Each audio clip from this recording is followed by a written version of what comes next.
I am here this morning to talk to you about some phenomenal cultural, entertaining experiences that you can have.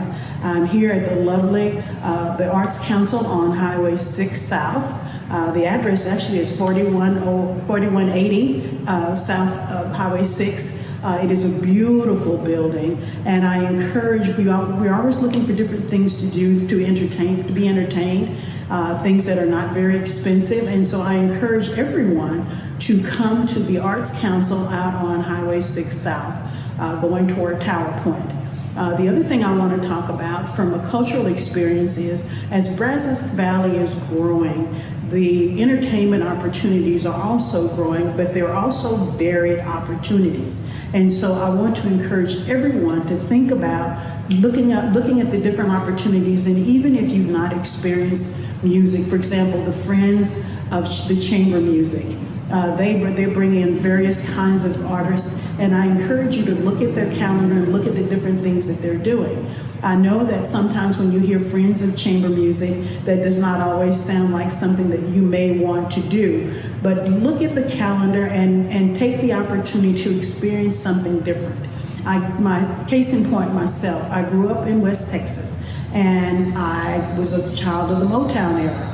And so my parents listened to a lot of blues and soulful music, but it wasn't until I left home and went to college that different kinds of music and concerts and arts and museums and opportunities came up. So I personally wanted to expand my worldview and my opportunity to hear and learn different things. So I would attend different kinds of concerts. Case in point, as a Motown kid, I only listened to that kind of music. In college, that was what I listened to.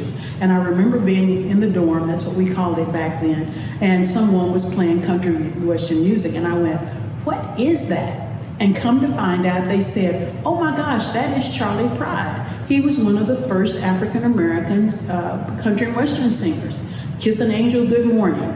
And I grew to like his version of the country and western music. And so I say to you, take the opportunity anytime you see any kind of concerts and opportunities. Again, I go back to the Friends of Chamber Music. This fall, they will start with their 27th year. They bring in different cultural kinds of music.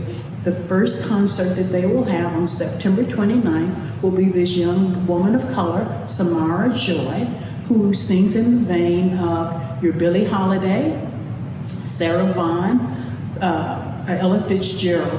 My gosh, that is a wonderful experience, and she's only 22 years old. So I want to encourage everyone in Brazos Valley to come out to the Friends of Chamber Music, but also go to their website and look at their schedule and try to come out and support this. You know, we've wanted for so long for Brazos Valley to be a destination, number one, but to also provide us with cultural and entertainment experience where we don't have to travel to a Houston, Austin, Dallas, or San Antonio. We have it right here in Brazos Valley. So please, I encourage you to go out there and look at what they do. The Friends of the Chamber Music, not only do they bring in wonderful music and wonderful entertainment, but they also cultivate relationships with the high school. They fund scholarships. They provide 2 scholarships for Bryan College Station students to further their interest in music. So they provide a number of things because they understand the importance of perpetuating culture and enriching ourselves, enriching our children. And so I encourage you all to take a look at them. But other opportunities here, you know, we have a presidential library here. I always used to tell my students when I worked in higher education, go out to any time you're somewhere locally where there's a presidential library. Go see the presidential library. Come here to the Arts Council. It is so important that we broaden our minds and our experiences. I think we're better for it when we understand the arts and the sciences and the music and the theater and the museums. So please, I encourage you, come out and do that because it is so important to us as a person and as individuals, to our growth experiences, to our children. Sometimes when we expose them to that kind of thing, we never know where that will take our children in terms of their interest in their life experiences.